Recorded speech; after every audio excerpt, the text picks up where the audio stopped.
gentlemen, welcome aboard the Athletics Can't Wait Jets podcast, your nonstop shop for all things Jets. Now here are your hosts, Tim McMaster and Connor Hughes. Listen safely.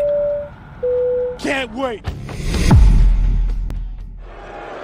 With the third pick in the 2018 NFL Draft, the New York Jets select Sam Darnold, quarterback, USC. That was the beginning of the Sam Darnold era in New York, and today, April 5th, 2021, is the end. The franchise quarterback of the future lasted 3 years in Gotham. Welcome in to the Can't Wait podcast. Tim McMaster here, along with Connor Hughes, our Jets writer at The Athletic, and our producer, Marissa Morris. Subscribe to the show wherever you get your podcast. Give us a 5-star rating and review on Apple as well. We appreciate it. Plenty to get to, obviously. We were going to record tomorrow, guys, but we got sped up, Connor. Some breaking news here with Sam Darnold got us going for another primetime edition.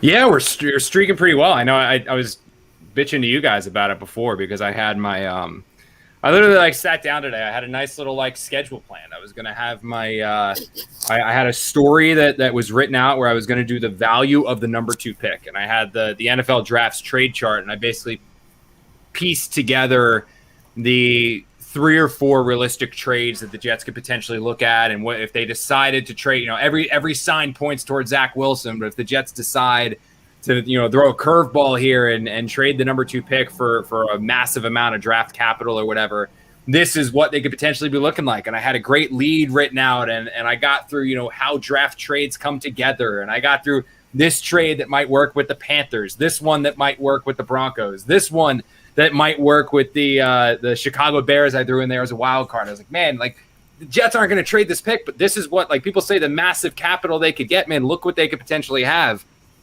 Literally messaged my editor saying, hey, I'm reading through this, Allison. It's almost done. It's probably going to be with you in 10 minutes. Finish it, hit save. I'm about to hit file. I'm messaging you guys about the podcast and what time we're going to do it tonight. I'm like, I just got to get to the gym. Tomorrow. Tomorrow. Sorry, tomorrow morning. I was like, yeah, we're going to take care of it. Look on the tweet deck, make a quick little left glance, and I see obviously the Jets had sent out their text messages to the big wigs, like the big NFL insiders, and said, hey, we just traded Sam. So that's why you had the immediate text go out or the immediate tweet from Ian and the immediate tweet from Adam, and all of a sudden it was like, holy hell, it's over. And it's surprising, man, because if you would have told me, I tweeted this, but if you would have told me in 2018, 2019 that in 2 of the next 3 off seasons, I would have been writing farewell columns to Sam Darnold and to Jamal Adams, I would have told you you're out of your mind, and to think that these two guys that were considered cornerstones, especially Sam, the franchise quarterback, the savior, the guy that fell to New York, they got Sam Darnold. Holy cow, Sam Darnold is a Jet quarterback, is now gone. Not even 4 years later is it's mind blowing. I mean, it's the 1,075 days to the day that the Jets announced Sam Darnold was their quarterback, and he's gone. It's pretty wild. Yeah, it certainly is. The statement from Joe Douglas today: I want to publicly acknowledge the commitment, dedication, and professionalism Sam displayed while with the Jets. He went on to say he's a tough-minded, talented football player whose NFL story has not yet been written. While all these things are true, this move is in short and long-term best interests of both this team and him. That's probably true. We thank Sam for all of his work on behalf of the organization and wish him well as he continues his career. So that's the send-off for Sam. The return, a 2021 6th-round pick. That's this draft, and then next year, 2nd rounder and a 4th rounder from a Carolina team that I would imagine next year not going to be an amazing turnaround for that team. So those probably pretty good picks. That 2nd rounder probably in the first half of the 2nd round. Connor, this is, considering everything had kind of dried up, it felt like this is a pretty good haul for Darnold. Yeah, no, I think I was actually talking to somebody over there about it. I was like, I'm kind of surprised you got what you did for him because, there was always that outside potential that if the Jets were able to create a bidding war for Sam, maybe they could get a late one, or maybe they could sneak up into the 1st round. But that would have taken the perfect storm. That would have taken having the 49ers wanting it, the Panthers wanting them, the Washington football team wanting them, like a bunch of teams getting involved, and then you can create a bidding war, and you end up getting more value than it's worth. But what ended up happening here was the market for Sam dried up very quick. I mean, Tim, we talked like when this offseason began, and we were kind of thinking about the possibility of a Sam Darnold trade. And we were like, all right, well, what teams could want him? And you kind of had the Indianapolis Colts were in there. Washington was in there. Chicago was in there. The San Francisco 49ers were potentially in there. I mean, there were a good probably 6, 7, 8 teams that you could easily say that team might want Sam, or that team might want Sam, or that team might want Sam. But over the last few weeks, the last couple of months or so, those teams, that well has dried up. You know, the Colts, one of the teams that we expected to make a run at Sam Darnold, went and traded for Carson Wentz instead. The Detroit Lions traded away Matt Stafford, and then they got back Jared Goff. The Rams, who maybe could send Sam back to L.A., they get Matt Stafford. You know, the Chicago Bears signed Andy Dalton. Washington signed Ryan Fitzpatrick. I mean, the 49ers, right? They were a team. Well, they traded all the way up to the number 3 pick in the draft. So they're going to draft a quarterback. They're not now going to trade for Sam Darnold. So all of this like perfect storm in the other way, you know, the worst possible storm for the Jets, if they wanted to piece together a Darnold trade and create a bidding war, it just didn't really happen. And what this ended up coming down to was the Panthers and the Denver Broncos. Those were the only 2 teams that were realistic suitors for Sam. And, you know, it was one of those things where, and we talked about this, like the Jets were never going to trade Sam until they finished their evaluations of the top 3 quarterbacks in this year's class. They wanted to look at, you know, obviously removing Trevor Lawrence from the equation. They wanted to look at Zach Wilson. They wanted to look at Trey Lance, and they wanted to look at Justin Fields. And they were not going to make any decision on their quarterback until that final pro day, which was March 30th. Well, Ohio State's pro day finishes up. The Jets get all their medical checkups made with Wilson, with Fields, with Lance. They've seen him in person. They've talked to him through Zooms. They met him a little bit. I mean, we saw Joe talking to Zach Wilson after his pro day. And now here we are, March 30th. We're on April 5th. The Jets have made their decision, and they traded Sam away. And obviously this was something that really came together over the last couple of days. But, you know, I reached out over there just to kind of see why the Jets decided to execute this now and not try to carry it over a little bit more, whether it was to a week before the draft or 2 weeks before the draft or even draft night. You know, try to like really get this thing as close to the draft as possible to maybe try to create that bidding war or try to get more for Sam. And what I was told was like, that was a consideration. Like that did cross the Jets' mind of, you know, maybe we should hold on to him a little bit longer. What made them decide to do it now, though, is they didn't want to risk losing what was on the table. Like the Jets really liked this haul. They liked having the 6th round pick this year and the 2nd and 4th next year. I mean, yeah, they would have liked to have more picks in this year's draft, but they liked that. They liked a 2, 4, and a 6 for a quarterback that they clearly were not going to keep. They viewed that as good return. Would they have liked the 1st round pick? Yeah. Would they have liked 2 2nd round picks? Yeah. Would they have liked a conditional 2nd like the Eagles got for Wentz, where it can become a 1st if, you know, this team makes the playoffs? Yeah, they absolutely would have liked that. But what they believed had the chance of happening is basically that they were playing with fire the longer that they waited to trade Sam. And what I mean by that and what was relayed to me was that the longer that they made this go through, they ran the risk of the Panthers saying, dude, we don't want to wait. No, we're not waiting any longer. We want to know what we're going to do at quarterback. So if you're not willing to accept this deal, we're out on Sam. We're going to go somewhere else. They also were worried about running the risk that they get this to the draft and the Panthers are picking 8. Maybe something funky. I mean, it sure looks right now like quarterbacks are going 1 through 4 or at least 1 through 3. But something funky could happen where maybe the Panthers trade with the Falcons and they go up to 4, and suddenly the Panthers aren't trading for Sam Darnold because now a quarterback falls or someone they like is there, and now they're drafting a quarterback and they're not in the Sam Darnold market. So what the Jets looked at this as is this is a return that we can be very happy with.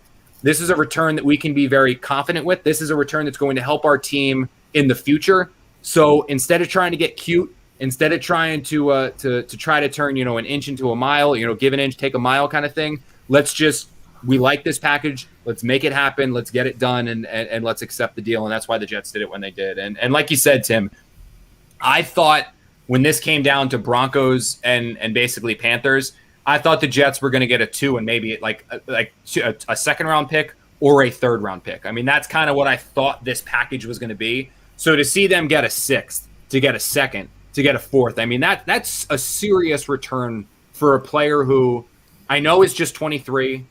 I know he still has a lot of potential. I know the Jets did nothing to help him out, but he still has not really shown anything through 3 years as a quarterback and was absolutely abysmal last year. And to be able to get this return for him, I mean, it's a big win for the Jets. Obviously, I have to turn these picks into something, but it's a big win for the Jets. You mentioned that he's 23, and I have a friend who always reminds me that he's younger than Joe Burrow, which is crazy, right? Because Joe Burrow transferred and was a 4-year guy or a senior at LSU and all of that. So he's younger than Joe Burrow, who played his rookie year, injured the knee, and is out, obviously. But yeah, I think there's a lot of truth in what Joe Douglas said in that statement. I think we are going to eventually see a better Sam Darnold probably in Carolina, but we could also see a great Zach Wilson in New York. So you mentioned the picks. Here's the full allotment of picks over the next 2 years.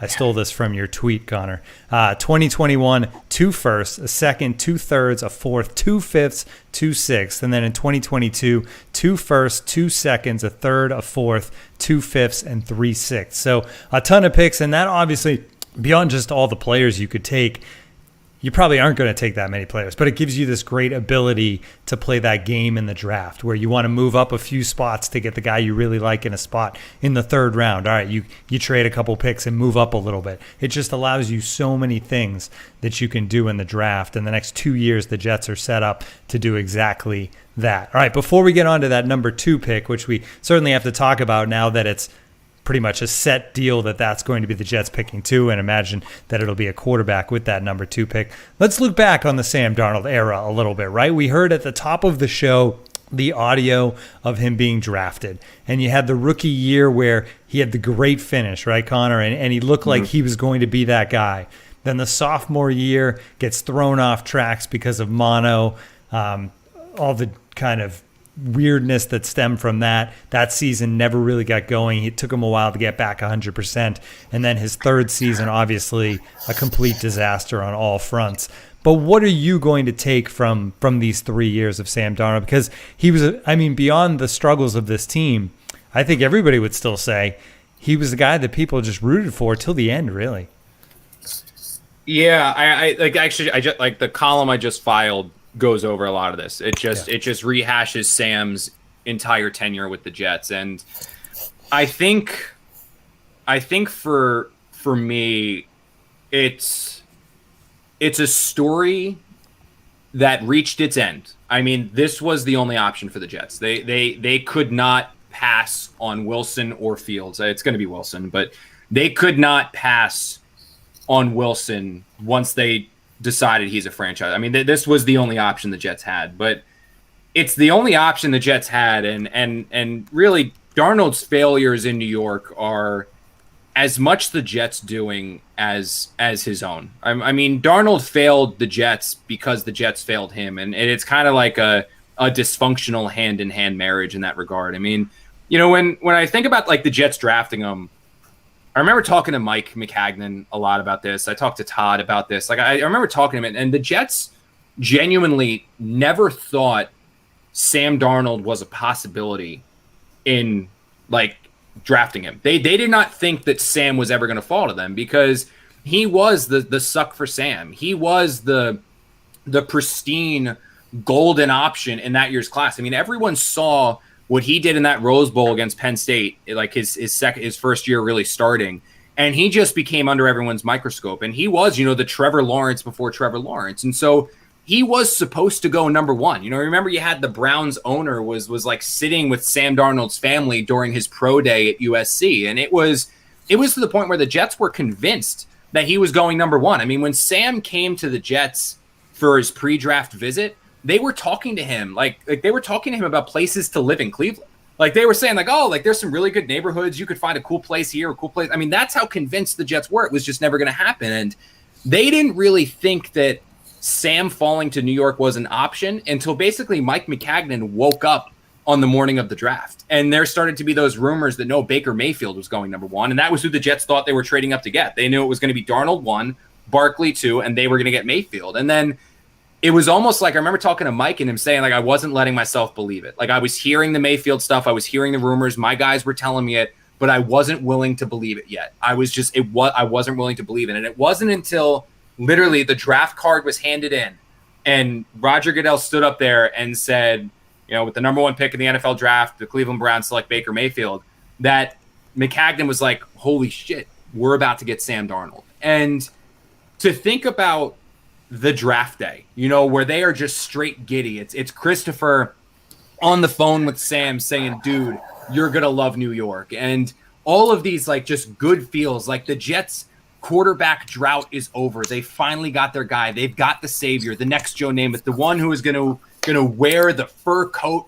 finally, right? Like the infamous fur coat. He's finally going to put it on his shoulders, and they finally have this franchise. Maybe that's where it all went wrong. He didn't actually get a fur coat. Maybe and do you remember it could have all been different. Yeah, and you weren't covering like we didn't have this podcast yet, but like when Sam had the holdout, right? Because like he had they couldn't get his rookie contract done. They finally get his rookie contract done, and they have the slow clap as he's walking on to his first training camp practice, and Josh is giving him a hug, and you're like, man, I remember sitting there watching that slow clap happen. Like, I actually should go throw this in the story. Like watching him walk on OTAs with the slow clap led by Jamal Adams and being like, man, I can't wait to like talk about this moment in a book or talk about this in like my kids when they're like, oh, you covered Sam early. I was like, yeah, this actually like telling these like cool little anecdotes.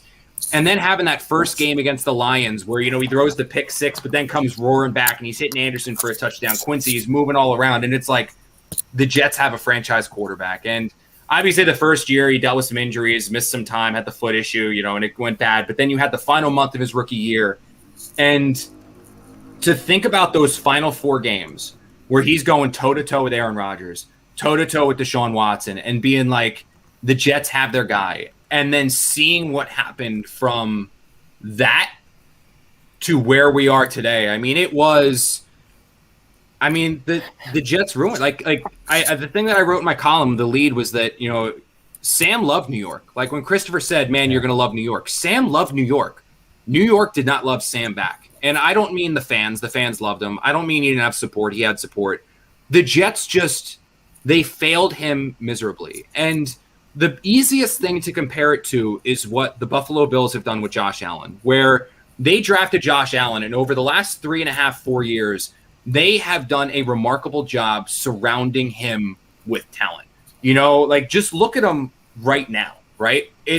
You've got, and this is Josh Allen I'm talking about, you've got Emmanuel Sanders, Stephon Diggs, and Cole Beasley. You've got a good tight end. You got a good offensive line. You got Singletary and that running back they just drafted as well, Zach Moss.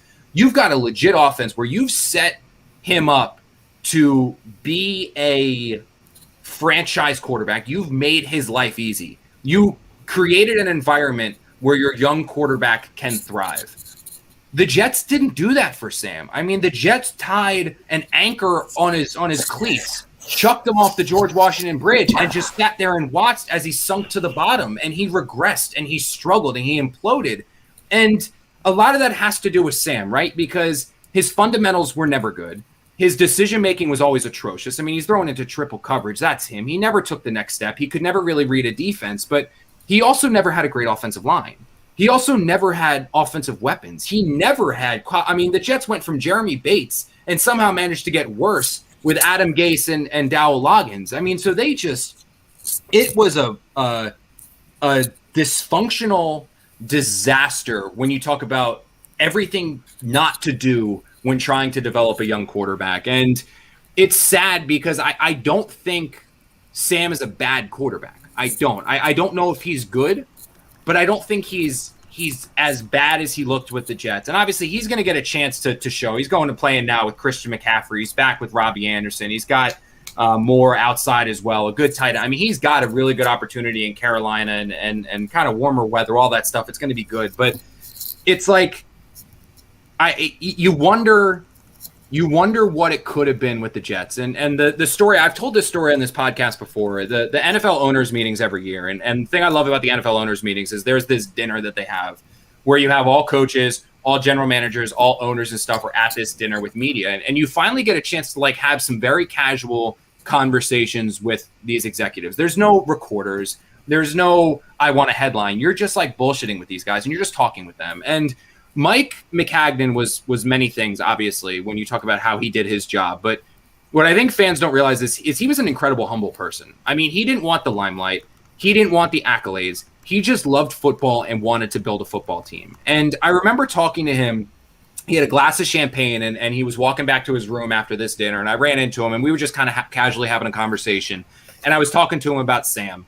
And this was right after the Jets had hired Adam Gase, and just a couple months before Mike actually ended up getting fired. And he said, Connor, he goes, I don't know how long I'm going to be doing this job for. But the one thing that I know I can always say, and the one thing that I'll always be proud of, is that I can say I'm the guy who drafted the Jets their next franchise quarterback. And he wasn't saying that for a headline. He wasn't saying that to pat himself on the back. He genuinely believed that inside, and he found that was so cool, that the Jets, he hated the saying. Mike hated the saying, same old Jets. And he thought, like, having Sam, and after what Sam showed his rookie year, he was like, I can always be the guy that got the Jets the next franchise quarterback. And honestly, man, like, he might have. Like, Sam might be a franchise quarterback. He might be. And Mike might have been right. He might have drafted the Jets a franchise quarterback. But we're never going to know because of Mike's failures, Joe's failures, Christopher's failures to create an environment where this kid could have success and this kid could thrive and eliminate the variables where you could really evaluate this guy.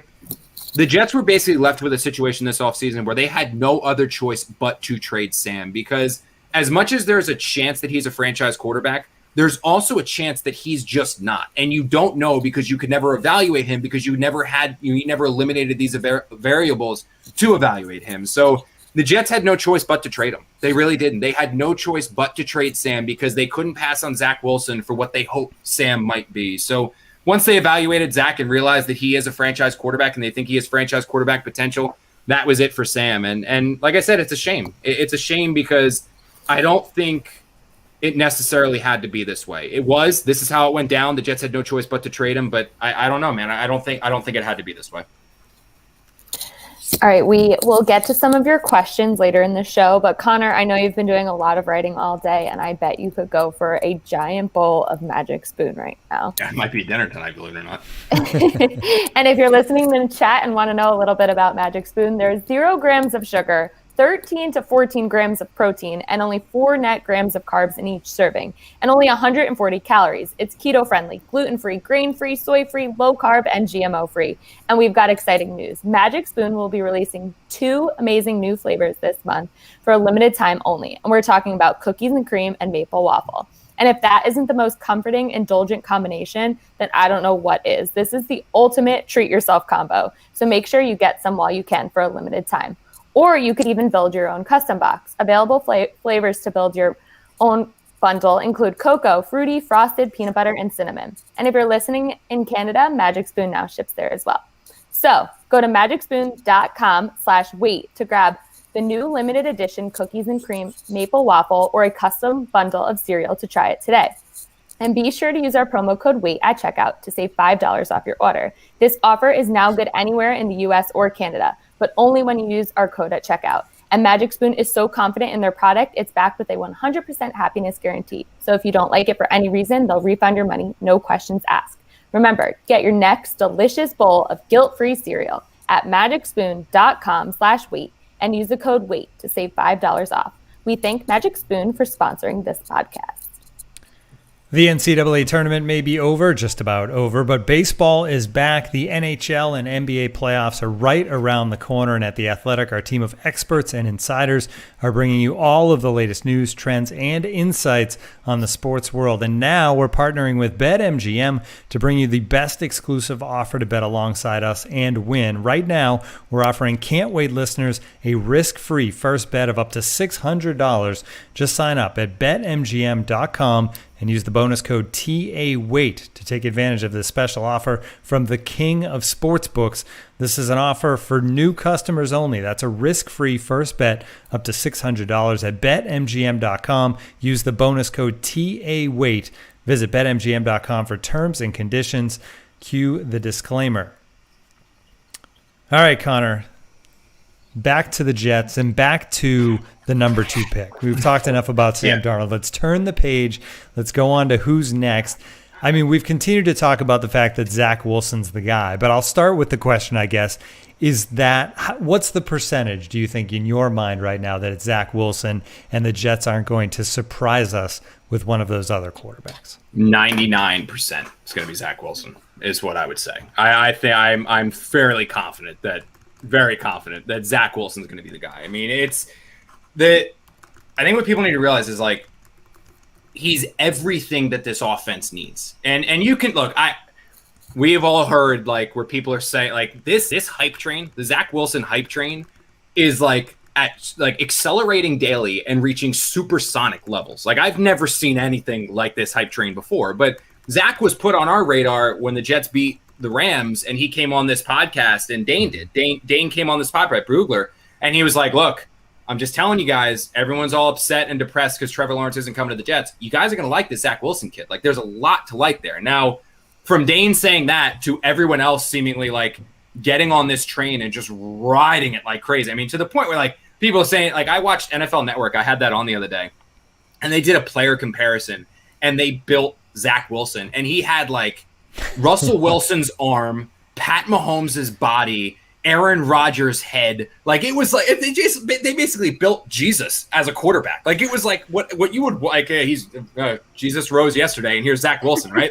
Like seriously, like it's like wild. Like they just built a Jesus quarterback, and I was like, all right, this is a little much. I mean, especially because he's not going number one. I mean, we're talking about the number 2 pick. Yeah. Oh no. It's seriously, dude. They put like it was Mahomes, Rodgers, Wilson, and Tony Romo. They gave him Tony Romo's elusiveness. I was like, what are we doing here? So like, I think that has honestly gotten a little extreme. Like that's next level. When you're saying Mahomes and Rodgers, like just stop. Like it's not that much. But when you look at the actual scouting report on Zach Wilson, I mean, it is picture perfect for this scheme. I mean, I talked to somebody, we wrote this story months ago, and I've referenced it before, but I talked to somebody whose job it was to evaluate Robert Saleh and the 49ers and build a game plan to beat them. Like that was this person's job. And it was to look at the solid defense and look at the LaFleur/Shanahan offense and figure out what it does well, what it does wrong, and how you beat it. And I talked to him to piece this story together and say like, okay, let's figure like how, like, tell me what I'm about to be covering and then kind of let me fill in readers on how it works. And we got in obviously with the offense, what you need a quarterback to do. And he said this Shanahan offense, which is exactly what LaFleur is going to be running, needs a quarterback that is mobile. But when I say mobile, I don't mean like Lamar Jackson mobile. I mean with the ability to get outside the pocket on like bootlegs and rollouts and stuff like that and throw on the run. It also needs a quarterback that can throw off platform, where you can contort your body in different ways and still deliver nice passes. It needs a quarterback that is deadly accurate. So somebody that is going to be able to hit every pass and put it into tight windows. That's what it needs. Now, what takes this offense to the next level, what the 49ers haven't been able to do with Jimmy Garoppolo, is when you have a quarterback, because this offense is going to be very run heavy. It's going to be about the zone offense, the zone run. Quarterback's going to be thrown to spots, lots of play action passing, lots of bootleg stuff like that. But when a defense shuts down the run, what takes this scheme to the next level is when you can have a quarterback that can stand in the pocket, play within the pocket, and stretch the ball down the field and attack down the field without turnovers. That's Zach Wilson. I mean, watch his pro day. And like I said to somebody over at the Jets, I was talking to somebody at the Jets building, and I was like, look, I'm going to be honest with you guys. I was like, it's a good thing. I was like, I know Joe likes this poker hand and stuff, and like poker face, not going to let anyone know what he's talking about. I was like, it's a good thing everyone over there was wearing masks, because I can swear to God, if he was like him and Saleh and LaFleur, all of their mouths would have been on the floor watching Zach Wilson throw, because it's perfect. It's what they want. He, like, you saw all those rollouts where he's rolling left, contorting his body and throwing still accurately on the move. You saw obviously the arm strength to stretch down the field, all the different ways he was contorting his body to still make impressive throws. That's what the Jets need. So yeah, Sam would have been a fit. This offense would have fit Sam, but Zach is perfect for this offense. He is a perfect fit for this offense. And as soon as the Jets checked off the medical red flags, as soon as the Jets met with him personally to ensure there were no personality red flags, as soon as the Jets saw him throw in person and they completed their evaluation, it was Zach Wilson. I mean, it was probably Zach Wilson already, but that just confirmed it. I mean, that was the confirmation of Zach Wilson's the guy. So I would be absolutely stunned if it's not. I mean, 99.9, maybe 99.5. I'll drop down a little bit in case something wild happens where Deshaun Watson's completely cleared of all of this stuff. And he comes in and it looks fine. And maybe the Jets go, okay, now we got all these extra picks. Let's package a few together to go get Deshaun. So maybe that's a possibility. But if they're making a pick at number 2, it's going to be Zach Wilson. And we'll see how he develops.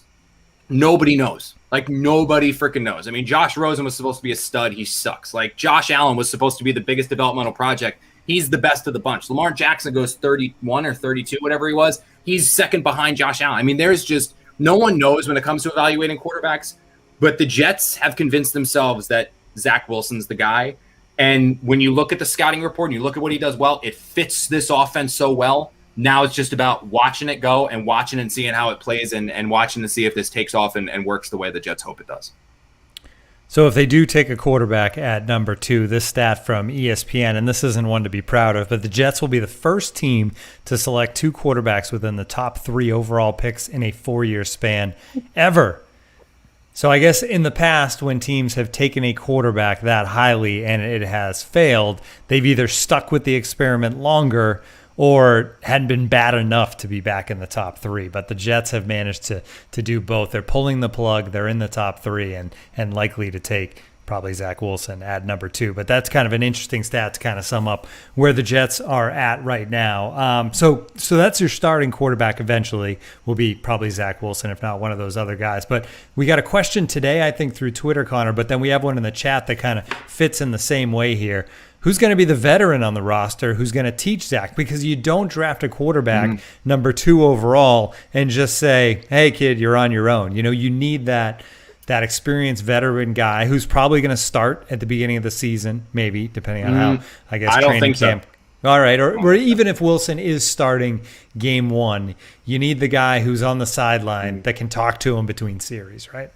Yeah, and I think, you look at the free agent class, there's not too many great names out there, but the one that stands out to me is like, it just makes all the sense in the world is Alex Smith. I mean, because like the thing about Joe is like, Joe's also not going to go into this season without a veteran behind him. I mean, we've talked about this ad nauseum. I don't know how many times I've written it. Joe understands the value of a backup quarterback more than anyone else I know. Like Joe, like he knows the value of a backup quarterback and an experienced backup quarterback. I mean, the guy has 3 Super Bowl rings on his finger. One came when Trent Dilfer, a veteran, took over for Baltimore, and I know they rode that defense to a championship. But still, I mean, they had him. Like they had Trent Dilfer come in, and Dilfer played a good game against the Giants. Threw that touchdown down the right sideline. I think it was Seahorn he beat. He had a good game in that route. Obviously, he won his 2nd Super Bowl with Joe Flacco. The 3rd one he won with the Eagles. Carson Wentz is that team's quarterback for 11, 12 weeks, goes down against the Rams. Nick Foles, a veteran quarterback, comes in and leads them to a Super Bowl. So he understands the value of a veteran. He wants somebody that if something were to happen to the quarterback and that quarterback goes down, he can say, all right, we still got confidence in this guy, so we'll go forward with it. And looking at the guys that are out there, I'm a little surprised the Jets didn't get in like the Colt McCoy sweepstakes and even the Andy Dalton wanted to start, but like some of the other veteran quarterback sweepstakes. Right now, if Alex Smith wants an opportunity, I don't think there's a better one than the Jets. And obviously the Jets medical staff, like obviously has come under heat the last couple of years, obviously with what happened with Kelechi Osemele and although that was, whatever. And then some stuff that happened with like CJ Mosley. So there's some and Quincy Enunwa and like, there's some issues there. So maybe Alex Smith, whose leg literally almost fell off, like maybe he doesn't necessarily want to get involved there, but if he's looking for the right opportunity for him, I mean, he's a guy who's going to come in and have a chance to compete and start, even though this is going to be the same thing as what we talked about, Sam. It's not about what the veteran does. It's not. It's about once the rookie quarterback is ready to play and he's not going to be a liability on the field, you put the rookie quarterback out there because the most valuable thing about a rookie quarterback is the rookie quarterback contract. And you need to get him ready to play. And the snaps he plays year 1 is going to benefit him in year 2. You have to get him on the field ASAP. But if they bring in Alex Smith, it's insurance in case the rookie isn't ready, where it's like a Tua Tagovailoa situation where he's just not ready to play. So you have Alex Smith play like Ryan Fitzpatrick did last year. And 2, there is literally, I can't imagine a single better situation for a single better person for a young quarterback to learn behind than Alex Smith. I mean, what hasn't Alex Smith experienced throughout his career? Number 1 pick in the draft. considered a bust very early in his career. 49er fans hate him. He sucks, right? Harbaugh gets there, takes over. Alex Smith has a career revitalization, gets them to the playoffs. I think he took them to – didn't he start the AFC – I think he started the NFC Championship game against the Giants, that the Giants beat him. I think Alex Smith was that team's quarterback. So not only was he successful, but he goes and he takes them to an NFC Championship game. So he has on-field success. Then he loses his job to Colin Kaepernick, and the 49ers trade him. So you go from number one pick, franchise's savior. You have a lot of on-field success. You lose your job to injury. Colin Kaepernick takes over your team, trades you. That's adversity. He weathered that, went to Kansas City, leads them to a bunch of success. Regular season success takes him to the playoffs. He then loses his job to Pat Mahomes, who's drafted first overall. He basically helps prepare, and he rears Pat Mahomes to the point where Pat Mahomes is ready to take over. He gets the guy ready to take his job, trades him to Washington, where it's dysfunction USA, still finds success there. I think he was, 6-4 or something like that before he really hurt his leg. Has that career devastating injury. You never know if he's going to be able to play again. Bounces back from that, gets a chance to play next year. And didn't he go 5-1 as a starter or something? So this is a guy who's dealt with turmoil in terms of you were a bust, no, fought back from that. Has had regular season success, postseason success, come back from injuries, helped a young quarterback already in Mahomes. I mean, there is no one better than Alex Smith right now if Alex Smith wants the job, because there are going to be other opportunities where maybe Alex Smith would prefer to go to, I think Trevor Lawrence is definitely starting week 1, but maybe another one of these opportunities pops up and he sees that as a better fit for him. But he's a scheme fit. Obviously, he would have been a really good scheme fit before the injury, but he fits the mentor role. He's had success before. He's proved last year he can still play. He's good with those short intermediate passes, which is West Coast. I think Alex Smith is your ideal, perfect option to be the backup quarterback. And I would that would be a phone call that the Jets just traded Sam. Now it's make the call and now make that happen. Make that one happen and bring him in here. It would be, I'm not saying this per source the Jets are going to pursue him. This is just me speaking. It makes too much sense for it not to happen. All right, so let's jump at a time machine. Think back 3 years ago. Sam Darnold's the number 3 pick. He joins this roster. Obviously, it's a different front office. It's a different head coach. But when you look at the rosters, comparing the roster then, Connor, for Sam's rookie year and what the roster is going to look like this year in 2021, because this is a team that went 2-14 last season, is this roster significantly better? Is it similar to 3 years ago? How would you kind of compare those two rosters for a rookie quarterback? I got to do it now. So who was? I think I just gave you a story idea for your next article this week. You did. I think I included. I might have deleted that blurb. I'm trying to think now who Sam was throwing to his rookie year. So he had Jermaine Kearse. He had Deontay Burnett. Andre Roberts was catching touchdowns for him that final month of the season. He had Chris Herndon. I don't think he had Ryan Griffin yet. So he had Chris Herndon as a rookie. The offensive line was dog poo. Who were his running backs? Well, I don't think Forte was still there. Forte had retired. So who the hell were the running backs? You got to look that up for me. I don't remember who the Jets running backs were 3 years ago. I'm Googling. Well, I'm curious. But I mean, that's just think about that. I remember when he started that game against the Bills. So he started when Bilal Powell was a starter. Oh God, yeah. So there you go. So I have a great Bilal Powell story. Receivers were Robbie and Quincy Anunua and Herndon. Yeah, so he had and Eric Thomas. Yeah, but then they ended up getting hurt. Quincy was out. Quincy didn't, because the final game, the final month of that rookie season, Sam was throwing to Deontay. The chat says. Oh yeah, Crowell. I remember it. That was Dude Wipes. Isaiah Crowell's Dude Wipes. Wow, what a team. Holy hell, I've done a lot in the last 3 years. So I remember that final month, his rookie season, he was throwing to, because everyone else was down. Robbie was still going. Deontay Burnett was there. Jermaine Kearse was there. Andre Roberts was catching touchdowns because he threw one against the Vikings to Andre Roberts in the corner of the end zone. And then obviously he had Quincy, but Quincy was in and out with injuries and things like that. So you compare that offense to the one that the Jets have now, they are significantly better set up. I mean, I wrote this, the offense that the Jets are going into week 1 with, injury permitting, quarterback would be Zach Wilson. Running backs, you can say okay, there's not that much talent, but again, like I said, Raheem Mostert and Matt Breida were not world beater names before the 49ers went to the Super Bowl, and everyone's like, who the hell's Raheem Mostert, right? They came out of nowhere. So you don't need running backs names to run this offense. You need a skill set, and the skill set is speed and one cut ability. And the Jets have that in Ty Johnson. The Jets have that in Josh Adams. They now have that in Tevin Coleman. So the running back situation is good. It's good for this offense. You have a tight end in Chris Herndon, who obviously had a dreadful year last year, but he's somebody that the Jets genuinely do believe in. You then have 3 receivers that are better than what the Jets have had at any point over the last 5 years, dating back to 2015. The 2015 and 2016 seasons, when the Jets had Brandon Marshall, Eric Decker, and Quincy Enunwa, that is the only receiving trio that the Jets had that are better than this receiving option that they have right now of Corey Davis, Denzel Mims, Jamison Crowder, and Keelan Cole, because they're now 4 deep. And if you want to go even further, I mean, they got some talent like Lawrence Cage or guys like that who the Jets do like some of the things that they can do, Braxton Berrios. They can probably go 5 or 6 deep, but they've at least got 4 guys that all have legitimate number 2 potential. And in Corey Davis, he's a guy that you believe has number 1 potential and is just scratching the surface. The offensive line, I like what the Jets have at left and right tackle. I know some people are down on Fant, but I like Fant a lot at right tackle. Love Mekhi Becton, obviously. Connor McGovern should be better in this scheme. They need to improve the guard positions, but still Alex Lewis, Greg Van Roten. What people need to realize is that's significantly better than what the Jets have had the last couple of years.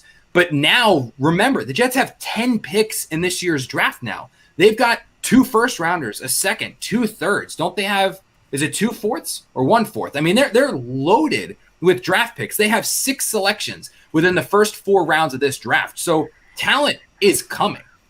The Jets are trending in the right direction. They're already set up better now than they were Sam's rookie year, Sam's second year, or Sam's third year. And they still have another 10 draft picks to continue to build this out, because the Jets are absolutely 110% addressing the interior offensive line with either that number 23 pick or the second round. They are going to do that. They're probably going to add another receiver. They're probably going to add a running back. They're probably going to add a tight end. Then you're drafting Zach Wilson. And that's not even including the ton of picks that they now have going next year. I mean, the Jets have 4 picks within the first 2 rounds next year after this trade with the Panthers. So, yes, they're set up better right now than they were.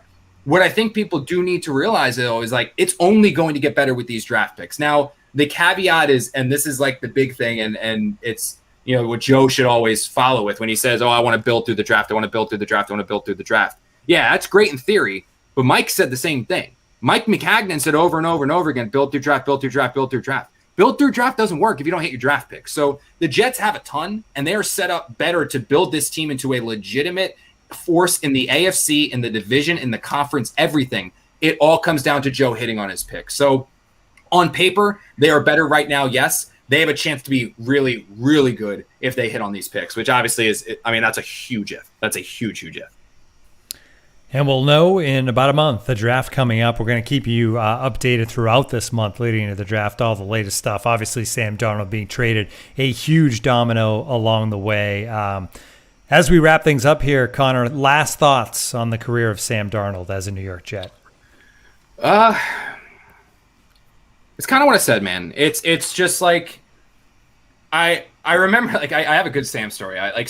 When the Jets when the Jets hire a new coach and there's no pandemic, or the Jets hire a new executive and stuff, or they draft a new quarterback like this, what they generally do, and it's very common around the NFL, is you have a one-on-one meet and greet with that player. And it's basically when it's the coach, you go to his office and you have 30 minutes off the record where it's hey, my name's Connor, I cover the team, we're going to see each other every day. Let's just kind of get to know each other a little bit. And the team sets it up, and they always do it when there's a new coach, when there's a new GM, and usually when there's a new franchise quarterback. So when the Jets drafted Sam, I remember I had my meet and greet with Sam. And the one, a lot of people used it as an opportunity to write a story, because it could have been on the record. You could have you could have this one on the record. You could write a one-on-one story when you got the quarterback one-on-one.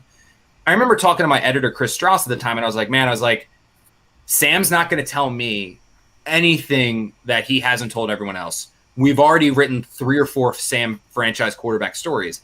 I was do you mind if I just use this as an opportunity to talk to him off the record and not write a story, just basically bullshit with him and get to know Sam?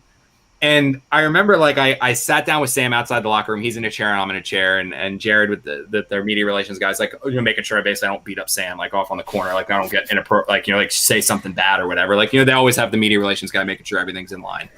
And I'm sitting there with Sam, and I remember I asked him a question, and I was like, Sam, oh, dude, I know you didn't read it. I was but before the draft, it looked like the Jets, there was a chance to. I was I talked to your old high school coach, Jamie, and Sam goes full media mode. And he's Jamie's actually, my old high school coach is very much like Todd Bowles here with the Jets. And, they're very similar. And he starts like I was like, dude, I was like, Sam, look at me. I was like, there's no recorder. There's no phone. I was like, I'm just here to talk to you, man. And he goes, oh, okay. He goes, this will be a lot more fun then. And he like slumps back in the chair like this. And we just start talking. And we just start having like a casual, nice conversation. And it wasn't about football. At one point he goes, I got to ask you this.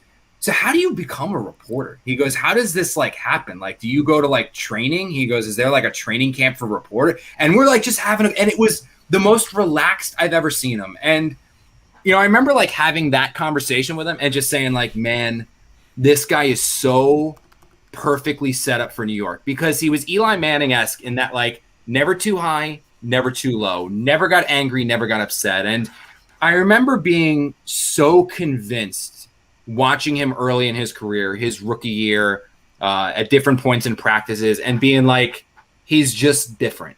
Like he's just, and I started covering the NFL in 2014. I was covering Giants OTAs and minicamp, and then I started covering the Jets. So I've never seen a franchise quarterback work. I saw Eli Manning, his first training camp with Ben McAdoo, which anyone who covered that camp will tell you he looked like an undrafted rookie because it was the first time he was learning a new offense. Then I came to the Jets and I saw Ryan Fitzpatrick and Geno Smith and who was that kid they had from Miami? Jake Heaps, and then Petty, and then Hackenberg. And like I just saw it was just bad quarterback play. So I had never seen a franchise quarterback to be able to say like, oh, Sam is doing what Andrew Luck did at this point, or he's doing what this guy did at this point. Like there was I couldn't compare it to anyone. But I remember seeing him do things, whether it was like going through 4 different reads to then dump it down to a running back, or realizing it wasn't there and throwing it away that first summer, where I'm like, man, he's different. And I can't tell you if it's franchise. I can't tell you if it's top 10. I can't tell you if it's top, but he's different than anything I've seen before. And I personally genuinely do believe that if the Jets gave him a real offensive line, if they gave him a real head coach, or at least a real offensive coordinator, if they gave him real weapons and real receivers, I genuinely do believe that we are not having this conversation here today. I genuinely do believe that Sam Darnold is a franchise quarterback. I really felt that then, and I still feel that now. But you can't ignore what's happened the last 2 years. I mean, he never developed footwork. He was never able to read a defense. His decision-making that plagued him with turnovers in college plagued him so much in 2020. And you almost wonder if all of those beatdowns that he took his first year, all the beatdowns he took year 2, all the stuff that went through in year 3, if it just broke him. And when you have a broken quarterback, sometimes it's impossible to fix. Sometimes you need new scenery. Sometimes it just never gets better. Derek Carr had more talent than anyone I'd ever seen coming out of college. And the Texans just ran that guy over with a truck for 3 years before they got rid of him, where when he went to San Francisco and had a chance to be, he was beaten. He was just a beaten quarterback. He couldn't do it anymore. And I wonder if that's Sam. I hope it's not, because I do wish him the best, because I like getting to know him. I like talking to him. He was always a good conversation. He was always so respectful and nice to the media. He has a great family. His coaches love him. Great hometown.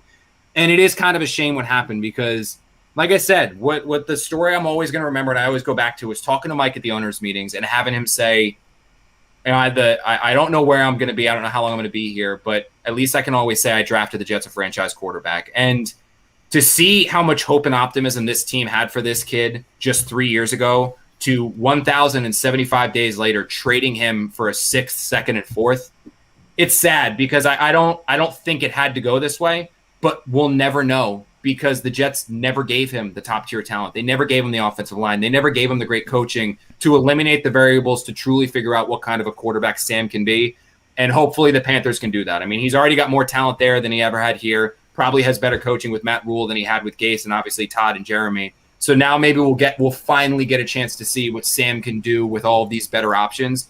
I just hope that the damage that he endured these last 3 years hasn't hurt him so much where he won't reach his potential with Carolina. The end of the Sam Darnold era in New York, and the end of this podcast here tonight. Thanks for joining us on YouTube, or if you're tuning into the podcast on Apple, Spotify, wherever you listen. If you need a subscription to The Athletic, join now. Go to theathletic.com/can't wait. You can join for just $3.99 per month. You can read all of Connor's work, all of our other NFL writers in every single sport, the best writing around at The Athletic. We'll be back with you weekly between now and the draft, so we'll talk to you again soon. Have a great week, everyone.